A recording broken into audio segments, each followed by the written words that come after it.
புராணங்கள்ல கூறியுள்ளபடி இந்த கிழமைகள்ல தலைக்கு குளிப்பது உங்களுக்கு பல ஆபத்தை ஏற்படுத்துமாம். அப்ப எந்த கிழமைகள்ல தலைக்கு குளிக்கலாம் அப்படின்னு சொல்லிட்டு நம்ம பார்க்கலாம்.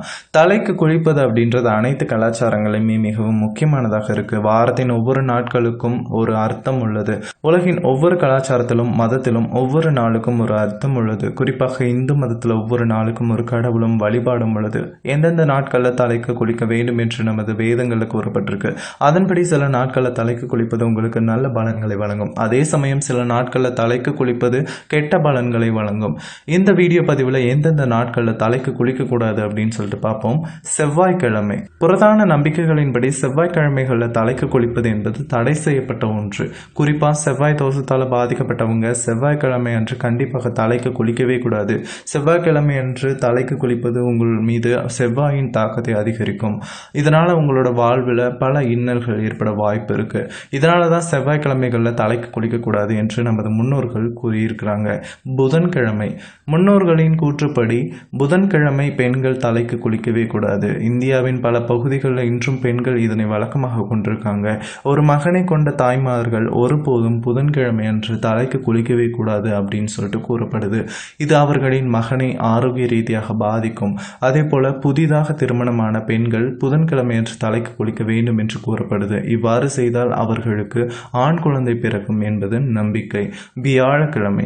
இந்தியாவின் பல பகுதிகளில் பெண்கள் கடுமையாக கடைபிடிக்கும் நம்பிக்கை இது. வியாழக்கிழமை அன்று தலைக்கு குளிப்பது உங்களோட வீட்டில் இருக்கும் லட்சுமியை வெளியே அனுப்பும் செயலாகும்.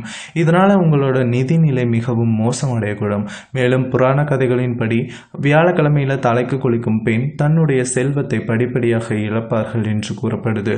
வியாழக்கிழமை அன்று துணி துவைப்பது கூட தடை செய்யப்பட்ட ஒன்றுதான். சனிக்கிழமை.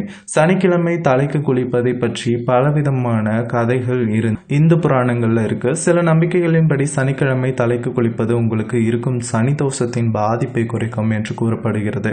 வேறு சில நம்பிக்கைகளின்படி சனிக்கிழமை தலைக்கு குளிப்பது சனி பகவானின் கோபத்தை அதிகரிக்கும் என்று கூறப்படுது. ஸோ அதனால நீங்கள் வெள்ளிக்கிழமை, ஞாயிற்றுக்கிழமை, திங்கட்கிழமை இந்த நாட்களில் நீங்கள் தலைக்கு குளிக்கலாம். ஸோ இந்த வீடியோவில் இந்த கிழமைகளில் தலைக்கு குளிக்கிறது உங்களுக்கு ஆபத்துன்னு பார்த்துருப்போம். எந்தெந்த கிழமைகளில் தலைக்கு குளிக்கலாம் அப்படின்னு சொல்லிட்டு பார்த்துருப்போம். மேலும் இது போன்ற தகவல்களை தெரிஞ்சுக்க எங்களோட யூடியூப் பக்கத்தை சப்ஸ்கிரைப் பண்ணி வச்சுக்கோங்க. இந்த வீடியோ உங்களுக்கு பயனுள்ளதாக இருந்தால் உங்களுடைய நண்பர்களுக்கும் பகிர்ந்து அவர்களுடைய ஆரோக்கியத்திற்கும் உதவுங்க. வியூவர்ஸ், இந்த வீடியோ உங்களுக்கு பிடிச்சிருக்கும்னு நினைக்கிறேன். இந்த வீடியோ உங்களுக்கு பிடிச்சிருந்தால் லைக் பண்ணுங்கள், ஷேர் பண்ணுங்கள். இந்த வீடியோ பற்றின கமெண்ட்ஸ் ஏதாவது பண்ணணும் அப்படின்னா கீழே இருக்கிற கமெண்ட் பாக்ஸில் கமெண்ட் பண்ணுங்கள். மறக்காமல் கீழே இருக்கிற அந்த ரெட் கலர் பட்டனை சப்ஸ்கிரைப் பண்ணிக்கோங்க. கூடவே இருக்கிற பெல் ஐக்கானையும் ப்ரெஸ் பண்ணிட்டீங்கன்னா நம்மளோட சேனலில் போடுற ஒவ்வொரு வீடியோஸும் உங்களுக்கு அப்டேட்டாக கிடைக்கும்.